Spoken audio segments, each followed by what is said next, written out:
Hi, this is Scott. I really appreciate our sponsors because they make the show possible. Today's show is sponsored by Developer Express. Become a UI superhero with Dev Express controls and libraries. Deliver elegant .NET solutions that address customer needs today. By leveraging your existing knowledge, you can build next-generation touch-enabled solutions for tomorrow. You can download your free 30-day trial at dx.hanselminutes.com. That's dx.hanselminutes.com.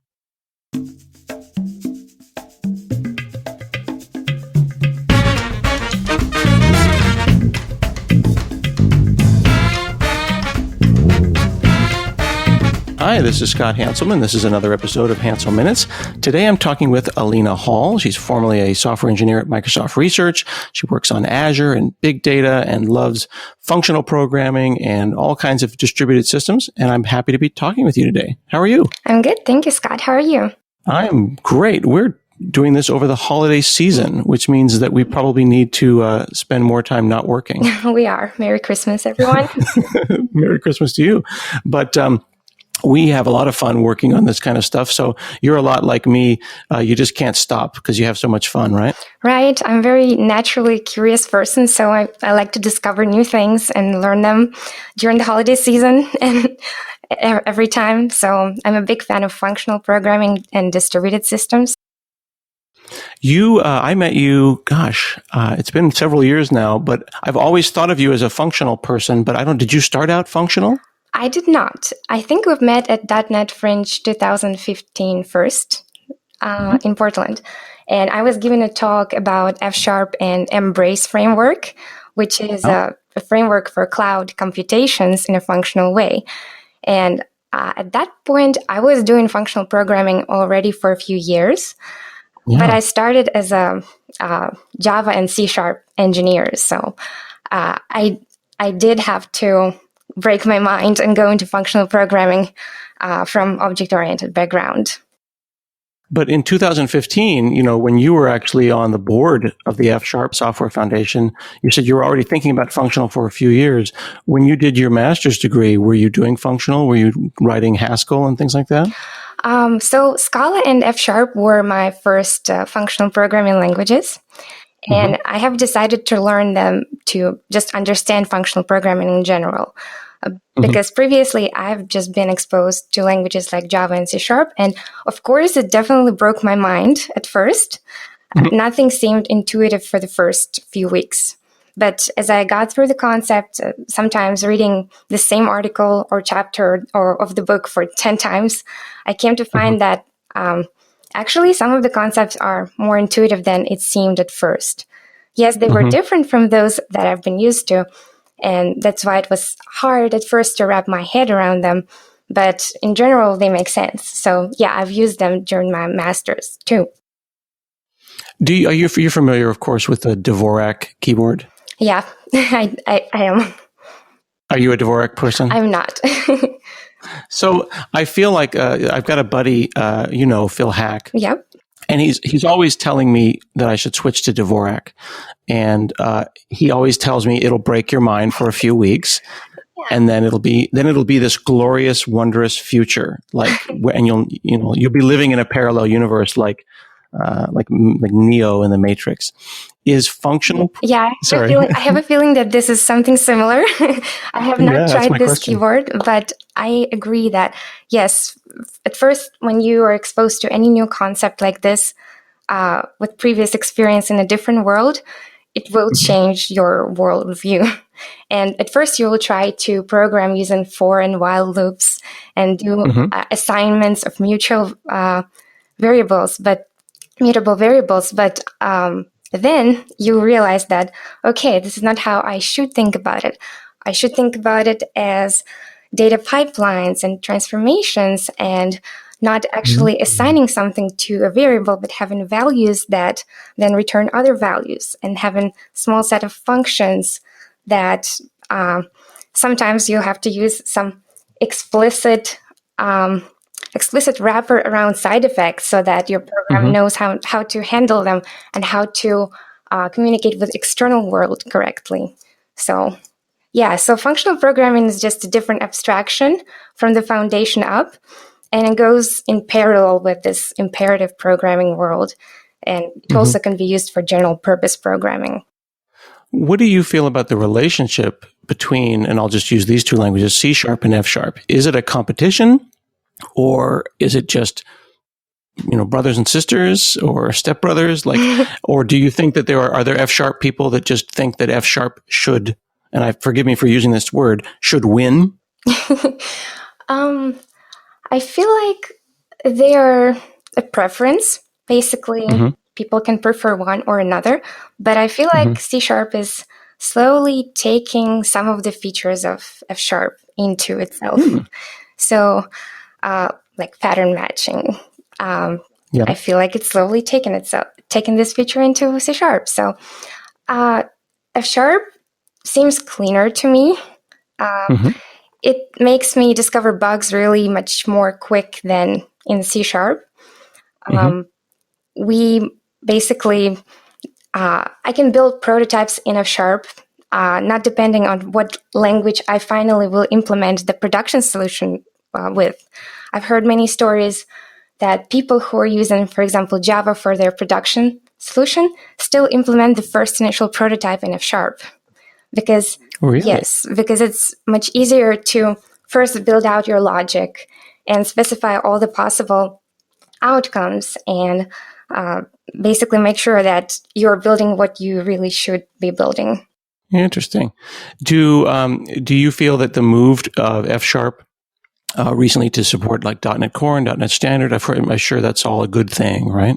This is definitely a good thing, and I think this brings F# into more wide usage compared to like previous years, because like right now I have a Mac and I'm using F# with Mono on it, and I use F# in Kubernetes in my services. So I'm working with it like an open source language, and basically I can interact with any open source technology with no limitations. So I feel like .NET Core support is the next step in this process too.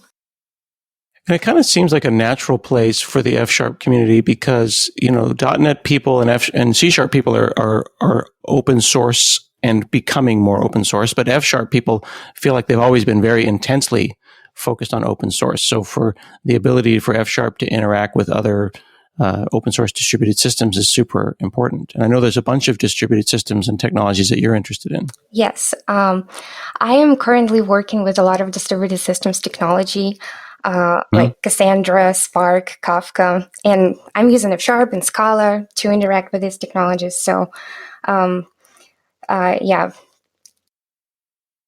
What are some of the technologies that you've plugged F# into and been surprised that it worked so well? For example, Cassandra. Simply, when you are creating a Cassandra cluster, first thing that comes to your mind, okay, so you can use Java or Scala with Cassandra because they're basically a native support in the Cassandra driver. But as you may discover, F# is also supported. And then I just tried to check how smooth is the support and whether everything works. And I've discovered that it is really easy to do that, and it's very smooth. There are no issues. In my recent demos at KubeCon in December in Austin, I was showing basically how to write F# jobs to run on Cassandra to populate your Cassandra cluster that is running on Kubernetes with stateful sets. So it's really amazing to see that everything works together. Functional programming, distributed systems, containers. A lot of people are watching all of this happen from the outside. They might be working on, .NET 3 or .NET 4. Maybe their company works a little bit more slowly. They're not thinking about containers, and they might be a little bit overwhelmed, frankly, and feeling like, I'll try Kubernetes, or I'll play with it on the weekend, and then I'll play with something else the next week, and by then it's already changed. Do you think things are moving too fast? They are definitely moving. They're moving fast, but I feel like it's natural evolution of technology. And at some point, when technology becomes more popular, you have to look at it because it might be the next standard. So I feel like Kubernetes is becoming the next standard for services for running distributed systems that you build on top of it. So if your application is based on old standards that works good, it's fine. But if your application needs to be more distributed, you should definitely look into Kubernetes and see what benefits you can get using it, because it supports many of the things that previously we needed to think about implementing manually. Like if you have a service that needs to be replicated and always available, you can easily indicate these parameters in your configuration, and Kubernetes will make sure that your service is scheduled to run exactly this many instances and recover any failures that can occur in the meantime, and many other features. You probably know that I've been learning about Kubernetes over the last year, and I've been doing some stuff with Raspberry Pis. And a couple of weeks ago, I had Alex Ellis on. He's a Docker captain, and he's a big fan of using Kubernetes on Raspberry Pis, and learning about it kind of in my own little lab. But and then I did, of course, some stuff in Azure. But one of the things that I realized that a lot of us who are doing kind of hello world demos and learning about the basics of Kubernetes are doing is we're kind of ignoring the database part. Yeah, because it's tricky. Because previously, just like a year ago, we didn't have stateful sets, which is a concept in Kubernetes that allows you to run stateful applications. Right now, we have this concept, and it really simplifies how we manage storage with Kubernetes. So we can of course mount a persistent volume, but stateful sets help us with automating all of this underneath. And we just define our template with the persistent volume claim, and it manages all the mounting automatically and makes sure that if something happens, it will remount it. And you can specify settings to make sure that, let's say, if you have multiple instances of the application, that none of them are scheduled on the same node, because it might be not really reliable. So actually, in my demo, I was showing exactly that when I deployed Cassandra on Kubernetes and mounted Azure disks to it, managed disks, and showed how if something happens to a container, it restarts, and then data is not lost. So basically, it helps us to manage this state. Maybe you could help me better understand stateful sets. I've heard that a number of times. You've said it a couple of times, and I still don't quite understand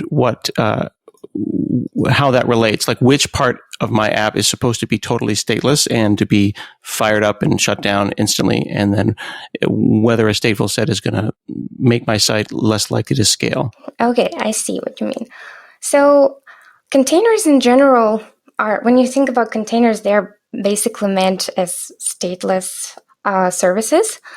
When we have some sort of important information that we can't allow to be lost, we must have some sort of persistent storage. Because if something happens to a pod, everything can happen. It can die. We will lose our state with usual deployment or replica set in Kubernetes. So we have to have persistent volumes attached and manage our state, manage our data in a stateful way. So Kubernetes has this concept of storage class that you can choose from. So I know that I played around with this on Azure, and it has managed disks or file storage or some default storage classes. You can choose what type of storage you can have for your pods. And then in the template definition of your service, like Cassandra service, we have an additional section which is called volume claim templates. And there we indicate that we want each pod to start with a mounted storage of the type of the storage class that we have chosen. We're also indicating the amount of storage, some like 1 gigabyte or how many gigabytes you want. And then when each pod starts up, it requests the storage waits for it to be provisioned, and attaches it to the node it resides on. So basically, if something happens to this container after a while, the volume will be remounted and data will be still there and not lost. Okay, so let me see if I can repeat some of that back to you and paraphrase it, Sure. and you tell me if I got it right. Of course. Okay, so if you're like an administrator or an IT department who is going to make Kubernetes, make hardware available to Kubernetes, you have lots of different options on how you can give them storage. And the administrator can say, I have different classes of storage, different things. And it could be different speeds or different quality of service or different whatever. And I can say, I've got an Azure disk available. I've got an unmanaged Azure disk available. I've got a whatever. Okay. And my app might need different kinds of storage. Like I might just need temporary storage, or I might need super fast storage, and I need you to hold on to it so that if I go away, the storage doesn't go away. Yes. Okay. So then I describe in my basically in my pod that or in my description. What's it called? What's the where am I describing this? How am I making these declarations? There is a file. You can have a YAML file with a definition of your stateful set where you indicate all of these parameters. Right. Okay. So then I'm describing in there what I want, and then persistent volumes can then say, well, I need this much space. I need these ways to talk to it. I need this class of storage, and I need to mount it. And then I think the term is reclaiming. Is that right? Yeah. So basically, if we look even deeper, what is happening when we perform the command kubectl create-f my stateful set.yaml, we will start noticing that, okay, so there is the first pod creating right now. And when we look into persistent volume claims, we can also check them using kubectl. We can do kubectl get PVC, which is a persistent volume claim. We can see that it starts to get created. So it's like a request for storage. And then after we have this request for storage, we can look into persistent volumes, which is kubectl get PV. And then we will notice that it is also starting to be created. As soon as it's done, our pod will start pulling the container image and will be ready and running. And then same stuff for the next pod. And one of the good things about stateful set is that all the pods are created in order, because for some distributed systems, it's really important. Like for Cassandra, basically, you need the nodes to be aware of some existing nodes in the cluster, because you have to indicate the seed nodes, which is the way new nodes can join the cluster and discover other nodes. So stateful sets help with state and with ordering of creation and deletion and updates. So that is really useful. When you're creating these systems like this, when you're asking for storage classes, you're asking for disks. I've found in all clouds, I mean, I know mostly more about Azure, but I've found in every cloud that there's sometimes a lot of latency. Like you think you're asking for a real disk, but it's not real. It's out there somewhere else on a network, and you're talking over HTTP or something else when you think you're talking to a real disk. Can that be a problem with scale? Usually not, because for me, in my experience, it happens pretty fast, and you can watch that your volumes are creating pretty quick, and you can notice them on Azure, for example, in your resource group as actual resource of data disk. So you can always check that they're healthy, up and running, and so I haven't seen this issue. And the premium storage, it's quite fast. It feels like it's speedy. It does. That's what I've tried for my demo. Managed premium storage. Yep. And how long did it take you to get, like you said, you used Cassandra to get that up and running on Kubernetes on Azure? Well, I had previous experience with both Kubernetes and Cassandra, so it took me about, I think, a few hours to get this up and running. Wow. So, yeah. That's pretty exciting. Yeah. So does this mean, and this might be a silly sentence, but can we start using Kubernetes for basically anything? Could I take all kinds of apps that don't belong in Kubernetes and put them in Kubernetes, and they'll be just fine? Well, I would say I've been trying this for development purposes because, of course, there will be. So when you run a production database or production system with state, you expect some sort of performance from it. So when you run it on bare metal, you will, of course, have more speed, and you have more expectations from it. The benefit of doing distributed database on Kubernetes is that you can easily get started with it. You can easily remove it. You don't have to pay for the service to be running because it's really hard to create it and delete it. So when you have a bare metal cluster, you will just have it for your in development and testing purposes and production. And it's hard to do everything with it because it's up and running and you don't want to touch it and it's expensive. With Kubernetes, you have the benefit of spooling this up quickly, being able to be flexible and get rid of it at any moment you want and then create it very easily. So you don't have to overpay for your resources. So you can benefit from it right now for dev and test, but with production, I would probably wait a little bit because there might be some issues because the technology is still pretty new and there are still some issues on GitHub regarding some corner cases and edge cases that are now being worked on.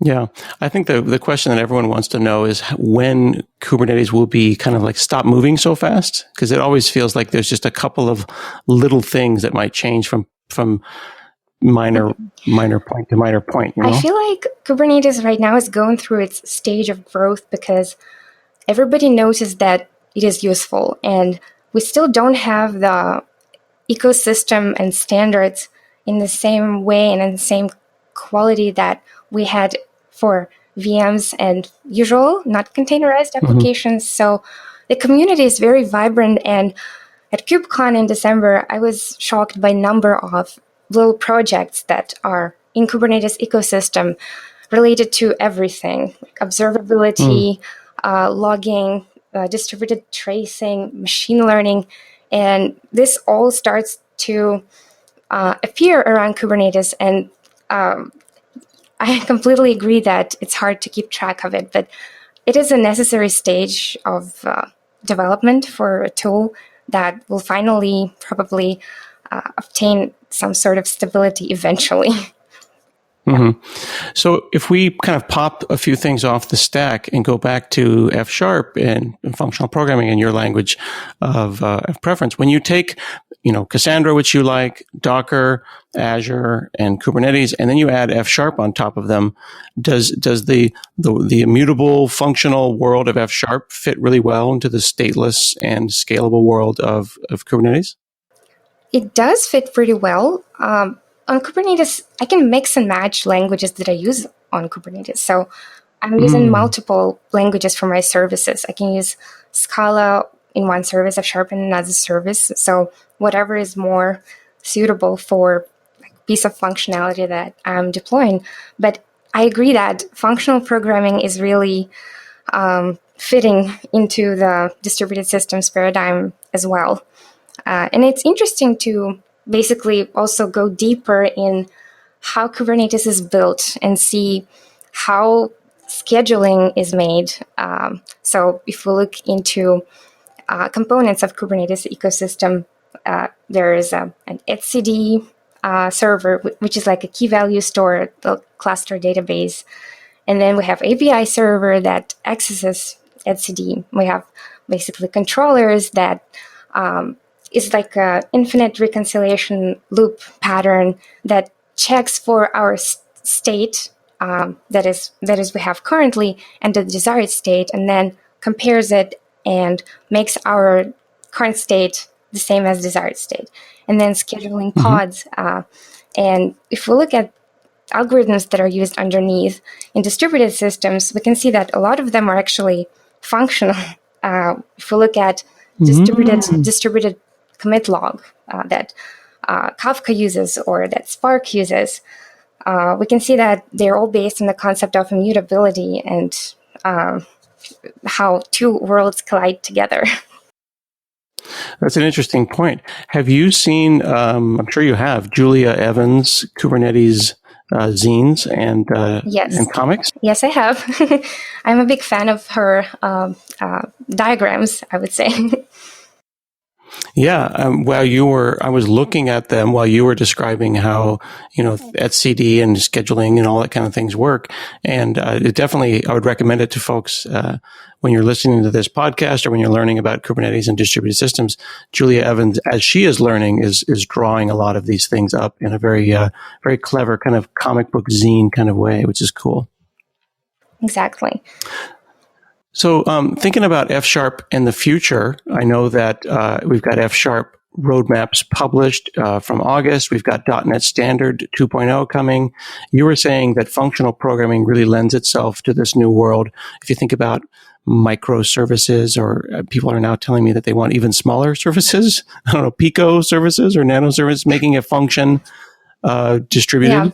Yeah. People are trying to experiment with the amount of code they put into services, and I see that functions are becoming pretty popular when you want to have some event trigger an execution of a function. Like you can use Azure Functions or AWS Lambda, and F# is supported. So it was one of the first languages that was supported by these tools. So you have many options to do that. Have you looked at OpenFaaS, FAAS, Functions as a Service? I have not. A couple of weeks ago, like I mentioned, we had Alex Ellis on, and he's basically making it's like Azure Functions, except it's open. It's his own Azure Functions. And then we've also seen Azure Functions Runtime released, so you could go and run the Azure Functions Runtime on another cloud as a container if you wanted to. That sounds cool. I also see a lot of technologies shift into streaming and stream processing. So we have IoT devices and various devices that have sensors or anything similar to that, and they have a lot of data. So I have noticed that use of technologies like Kafka and Spark streaming increased dramatically in the last few years, because there is a need to gather data from various sources, and they can come in with different speed. They can be produced from different producers, and then we have multiple consumers that are independent of each other, and we need to somehow manage the two parts of this process, producing and consuming. We need the in-between layer to be durable, because anything can happen to these events. So I've noticed a big increase of usage in technologies like Kafka and Spark streaming, where basically, I've tried it on Azure, on HD Inside and Databricks, and it works amazing, and it basically integrates with a lot of existing tools. So just another trend that appears to be popular. So doing something like Kafka, and that's Kafka, and people can go and check it out at kafka.apache.org, and we've also got Kafka on Azure. This is much more custom than just what we did in the old days, which was put a bunch of stuff in a SQL Server table and then read it from somewhere else. Like, that doesn't scale very much in a distributed system, does it? It does not, because we have this problem of needing to collect data from different sources. It can be a database, or like a database table that populates with different speed, or we can have events that come in from various systems. So, and we need to somehow integrate these multiple sources. And if we do it by writing separate pieces for each of them, it becomes unmanageable. And then we have to basically write the same code for every system.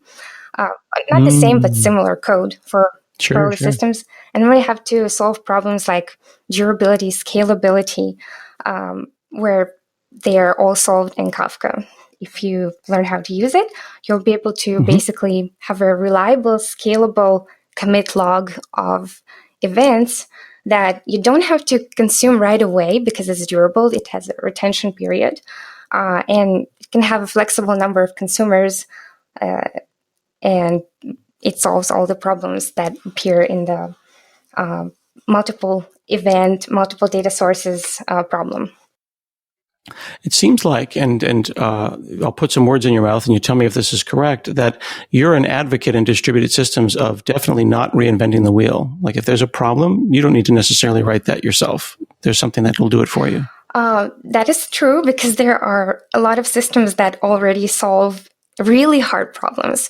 You can try to solve it yourself, but you will notice the pattern that other tools already implement. And if you look into the code, you will see that it is not very trivial. So like when you look at the websites of the most popular databases or distributed systems, you see that they say fault tolerant, scalable, fast, low latency. And all of these words are very abstract. So you know that they're good. They mean that your system is going to work. Cool. But for real, they mean different things. So there's a lot of non-triviality in how it is implemented. So there is consensus algorithms to make sure that your events and next step of your replication or anything that requires coordination is performed in order and there are no conflicts. There is configuration exchange where there are things like gossip and algorithms for metadata exchange like Cassandra cluster uses or React. And there are many other things to ensure that your consistency across the cluster is correct. Because there are mistakes in replication and sometimes we have to fix them. So we need to know about things like hinted handoff or read repair or anti-entropy repair. So, and when you go and surf through the internet for how to do this and that, you basically are sucked into a bunch of distributed system papers that are very formal and hard to read. But then you start to realize that all of these existing solutions already implement them and, start noticing patterns and see that this word, like fault tolerance, actually means these algorithms. So if you create a new distributed system that does not implement something that is already implemented, then you will have to know all of these things. That's very well said. I appreciate that. Thanks so much for chatting with me today. Thank you. Folks can check out Lena at twitter.com/LenaDroid and lenadroid.github.io. She's got a ton of great information on distributed systems in Azure and large scale and functional programming, and I appreciate you. Thanks so much. Thanks. This has been another episode of Hansel Minutes, and we'll see you again next week.